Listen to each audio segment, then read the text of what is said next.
I'm Chris Taylor from The Chaser. In 2007, we chased down the Prime Minister John Howard following his election promise to a 10-year-old boy to donate $200,000 to orangutan conservation. It was a crash course in politics for the young Daniel Clark. Now, he's 15 and is still one of our most effective advocates for our closest cousin from the primate world. This is his story.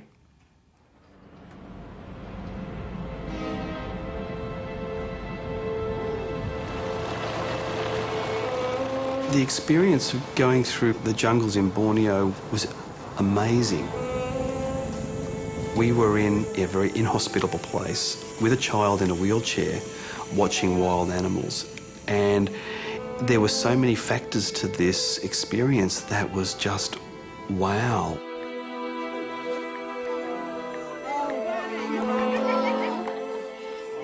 We were all so excited and nobody was talking and there was barely a breath, and we were just all standing there and we were just watching Daniel, watching the orangutan, watching Daniel. So it was quite a magical moment. I think the orangutans just spoke to him. They were having a struggle and he just felt like he could help. And so possibly it's come from his own struggle. In May of this year, I met a courageous young boy named Daniel Clark. He was this young boy, bright, intelligent, worrying about something other than his own disability, and that was very touching. While he's only 10 years old, he's not worried about himself, and he doesn't have the capacity to run around and play football like other boys of his age, so that really got my attention.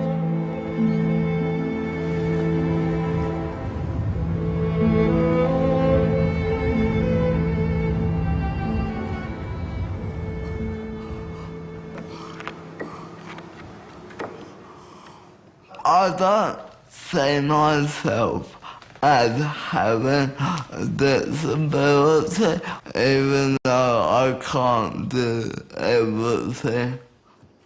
I've improvised other ways to do it. Yep. Put your left foot on the green one. No. Yep. Daniel's pushed himself so much over the years. At one point, his kindergarten teacher said to him, by the time you leave primary school, if you're able to walk from one room over to the other, then I'll throw a big party for you. They formed a guard of honour right the way across the path, and it took Daniel something like 40 minutes. He made it all the way into his kindergarten teacher's room, into arms, and everyone just burst into tears and cheers.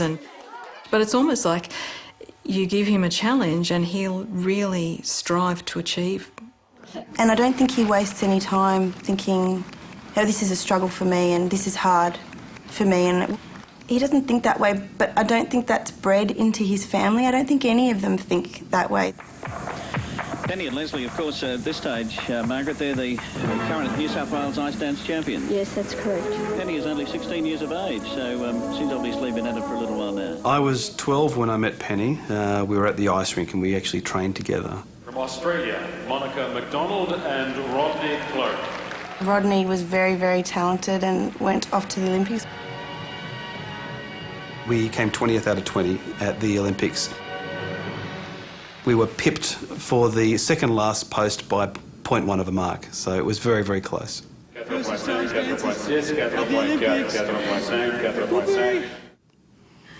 It's always a story I hate telling. it's like because my Daniel was the one that turned around to me one day and said, "So what, you meant you came last?"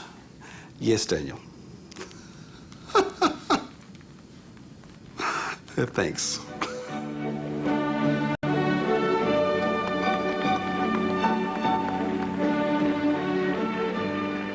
Penny and Rodney were really excited about starting a family. She looked glowing and everybody was looking forward to this baby of these two really happy people. 3 weeks before Daniel was due, the waters broke, and then we got in the car and just sort of down the road and I fell unconscious.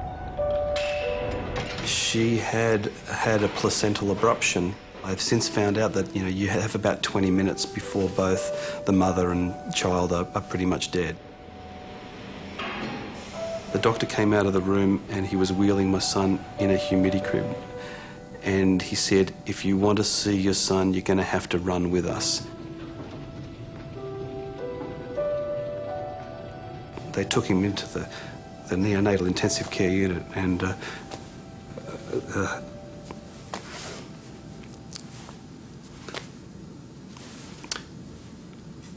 it was tough.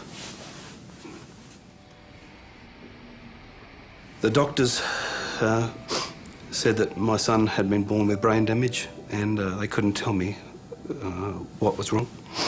But they said he wasn't very well. Obstetrician said it was an absolute miracle that the two of us survived and that Daniel survived.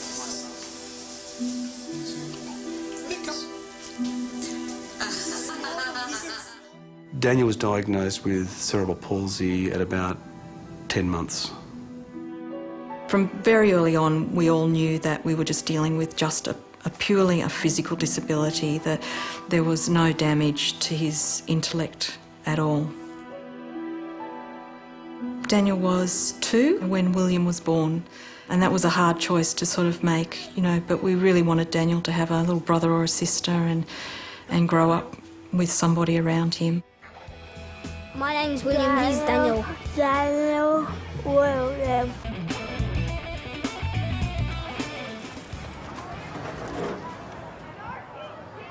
Having cerebral palsy has been quite a struggle. I mean, he still needs help to eat, to drink, to be toileted, to be bathed, to be dressed. Everything that you do for a toddler, we're still doing. As I'm getting older, I realise that we're in a unique situation. I don't know what a normal household is like without having a child in a wheelchair that needs help. Daniel struggles to walk and to get around, so he uses a wheelchair for this. But intellectually, he's incredibly smart. Daniel kind of takes advantage of his position in a wheelchair when he plays basketball. He's basically just like a carrier, which just takes the ball from one side of the field to the other. No one has the guts to take the ball off a disabled person in a wheelchair. And I get myself up to the other end of the field. I pass it off and then they score. It's really quite funny. Early in 2007, we were approached by one of the mums who went to Daniel's school, and she wanted to offer Daniel a wish through the Starlight Foundation. We said to Daniel, yes, well, what would you like? Would you like a new car for Daddy? would you like to go to Disneyland or something like that? And after a while, he came back to us and said, I really want to save the orangutans in Borneo and Sumatra. That's my wish. He was a 10-year-old boy who, rather than ask for something for himself, was asking for the most selfless thing I'd ever heard of him, in my career as a wish-granting volunteer. Even though this wish was so grandiose and perhaps even really far-fetched, it was still, as a child, it was still his dream. Here's some wild ones hanging in the trees. I thought this is my chance to really make a difference to the orangutans. I wish I was as good as an orang. Since he was probably about 3, he'd watch all the Steve Irwin DVDs. We've got every single one at home. She's an endangered species. And that's why it's so important to get these little ones back out into the wild. And it doesn't matter what species we're talking about throughout the world, that's what we've got to strive to do, secure habitat. I met with Daniel and his family He's asked for us to grant him the wish of saving the orangutans of Borneo and Sumatra. So my initial reaction was, how on earth was I going to grant such a wish? We wouldn't be able to grant exactly that wish. Okay. The Starlight Foundation said that we really apologise, but we can't do any overseas wishes. But, you know, we can send you up to Australia Zoo and we can send you to a Wallabies match. I met Daniel in the dressing room after a Wallabies match in May 2007. I told him my passion to save the orangutan, and back then my goal was to raise $10,000. I listened to him, we chatted for probably 5 or 10 minutes, and he told me about the orangutans and how they were threatened and how he wondered if the government could do anything to help. Now, he made an impact on me. I thought, gee, he's a nice boy, that's an interesting cause. The Prime Minister said, look, I can't promise anything, but I'll have a word to the government. And 6 weeks later, Daniel received a letter from the Prime Minister that after meeting Daniel, he was dedicating $500,000 over 4 years to the National Conservancy, which is an American non-government organisation to help protect the Indonesian habitat and save the orangutans. That letter was a hell of a buzz. You don't often receive a letter from the Prime Minister on Prime Ministerial letterhead addressed to your son. I thought, wow, that's fantastic. Daniel had a meeting with the principal of this school today, and the school has agreed to organise an orangathon. The Australian Orangutan Project thought that it would be really great to see if Daniel was interested in becoming our National Youth Ambassador. About 6 months later, we got a phone call from the Prime Minister's office saying the Prime Minister's in your area tomorrow and he would like to actually meet with Daniel again as part of the election campaign. I gave Penny a call and I said, just got a call from the Prime Minister's office. He wants to actually meet with Daniel tomorrow. They want him to actually come to our home. There was silence on the other end of the phone and Penny said, Rodney, that's not funny. That's not funny. I said, honey, you better get home. We need to do some serious cleaning. How are you, Rodney? I'm very well, thank you, Mr. Howard. Very good to see you. When we were at their home in Terry Hills in November of 2007, it was during the election campaign. But you are the man that sort of inspired us, made the difference. We indicated that as an election promise we would contribute another $200,000. And you're going to spend all that money on projects to keep and protect the orangutans in Indonesia. The Prime Minister pledged $200,000 to the Australian Orangutan Project, which is helping to save the species. I'm very excited. And you'll look after yourself, eh? He's not up to reading it himself yet. Very That's right, okay. You're a very, active, effective young man. When he left, it was perfect timing because all my friends were just coming out of school and they all walked past our house and saw the Prime Minister of Australia walk up my driveway.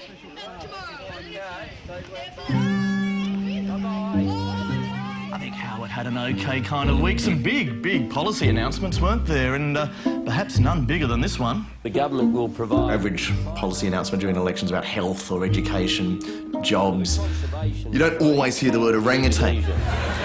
That's smart politics by Howard. He played there very well through the orangutan community, where Howard's approval rating jumped 4 points to being well ahead of Rudd this week. Yes, well, the primate vote can swing an election, Craig. It was odd that this boy had managed to get what so many professional lobbyists hadn't. It's like sick, cute kids are holding a gun to Howard's head, demanding whatever the hell they want. Howard made a very real, genuine commitment to this one-off boy. If every sick boy is wished, then the next thing you know, every sick boy in the country is doing it. How about $1 billion for the Gibbons of Brunei, Prime Minister?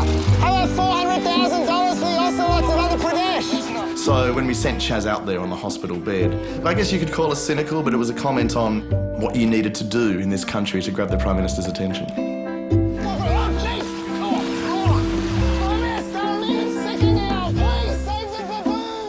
We really just thought that was quite funny, and, you know, there was no malice in anything that was said. Welcome back to the heartbeat of democracy. I got the feeling it wasn't a burning issue in the minds of the Australian electorate. So maybe that was Howard's undoing, the fact that he was seen to be too pro-orangutan.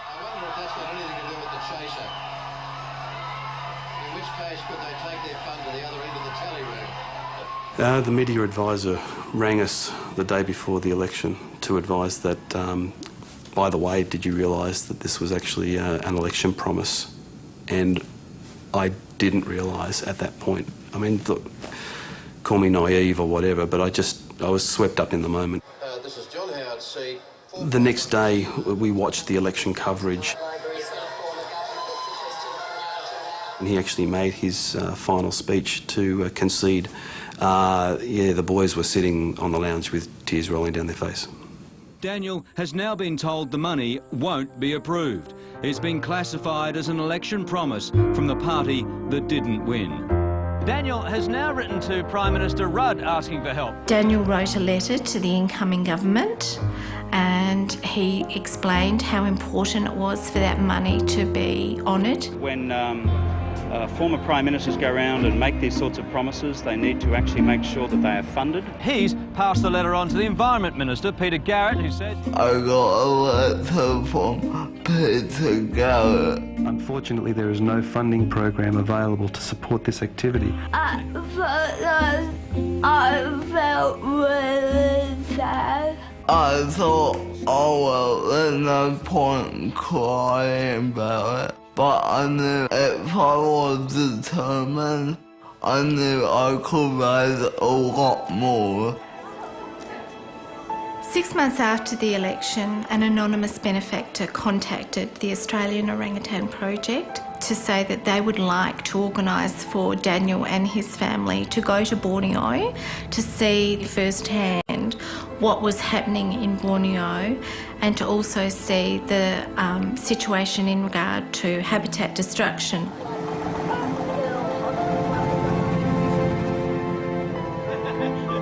We took more than 2 days to get into the jungle.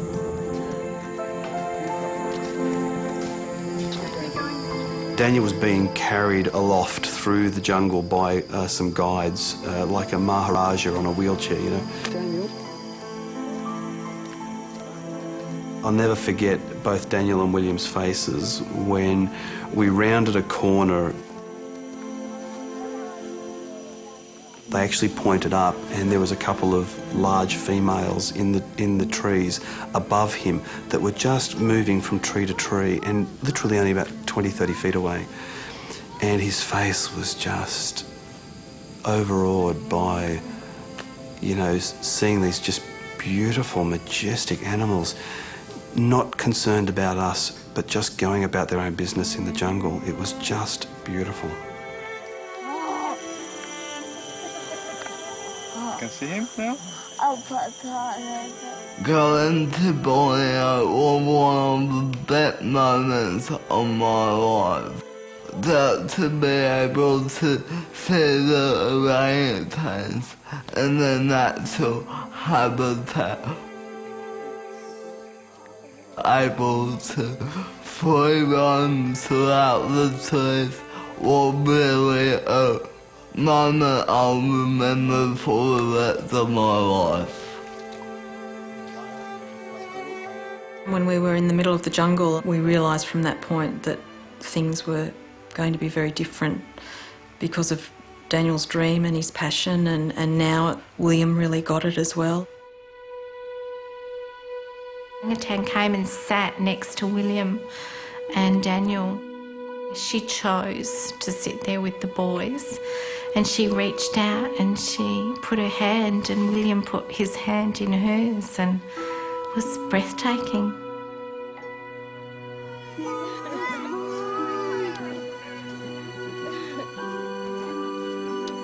You wait your turn, Dan.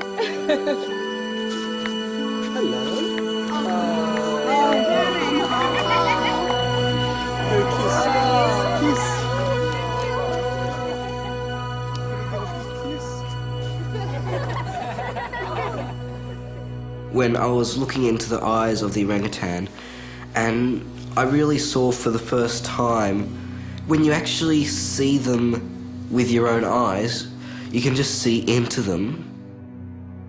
They are so like us. They laugh like us. They feel hurt. They feel emotions the same as us.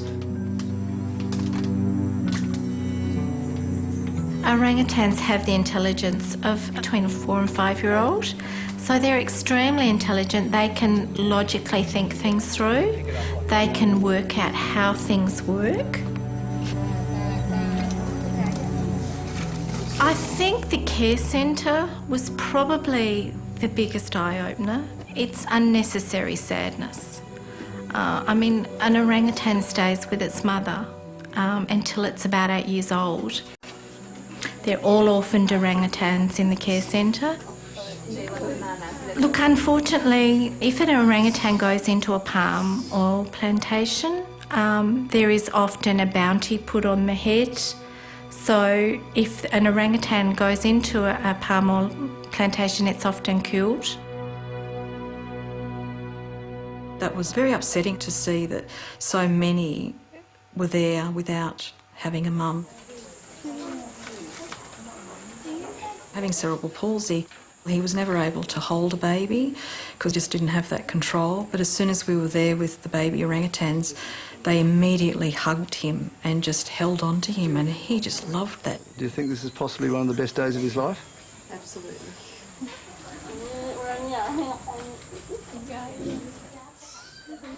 Daniel had raised such a large amount of money that all the proceeds from what he had raised went into helping the care centre.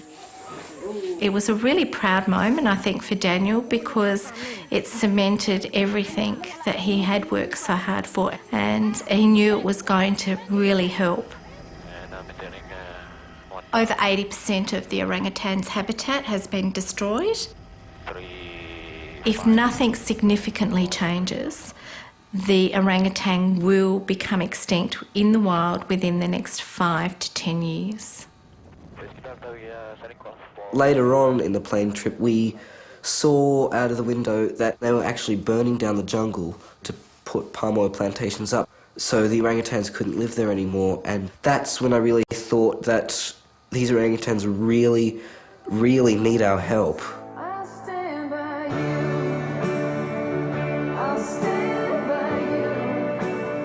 It was Daniel's story in 2008 when we went to Borneo.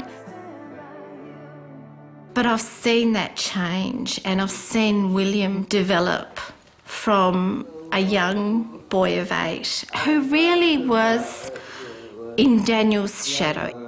It's not Daniel's cause anymore, it's William and Daniel's cause. Yes, I think the orangutans can come back from this. They work so well together, there's such a rapport between the two of them.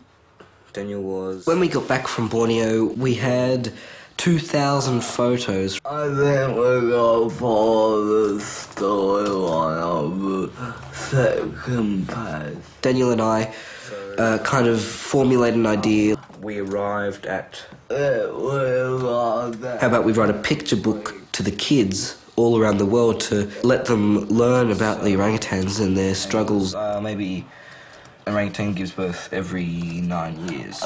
Since then, we spent 18 months writing the book, sorting through all those 2,000 photos. Have them both. Okay. Or send the paper. It's been a real family effort to get the book written. Yeah, I will. Yeah, what I put in. Fine. No! Yeah, we put in black. The book is self-published.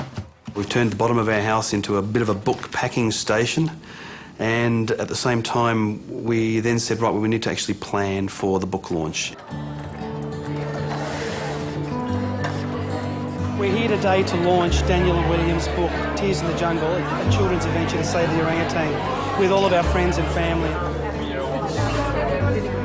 We sold so many books that we've been able to protect 500 acres of land over in the jungles of Borneo, and that's like our first step, buying back the jungle to make sure the orangutans have a safe habitat to live in. We can all make a difference. Thank you and enjoy. Daniel has really high hopes and dreams for his future. He has a very strong idea of where he wants to go. I would like to go to university and study conservation and science and maybe go into politics. It's interesting that he's interested in politics. He's got ideals, and ideals are very important in politics. You have control. I don't think this is the last we've seen of Daniel and William doing special things. I don't think the book is the end of the journey. I think that there is definitely more to come. If you've got that kind of drive and ambition and you see it through at 13 and 15, then you can expect a lot more great things from these two boys in the years to come. It's just like going down Borneo, guys. Yeah, it's almost a bit like deja vu.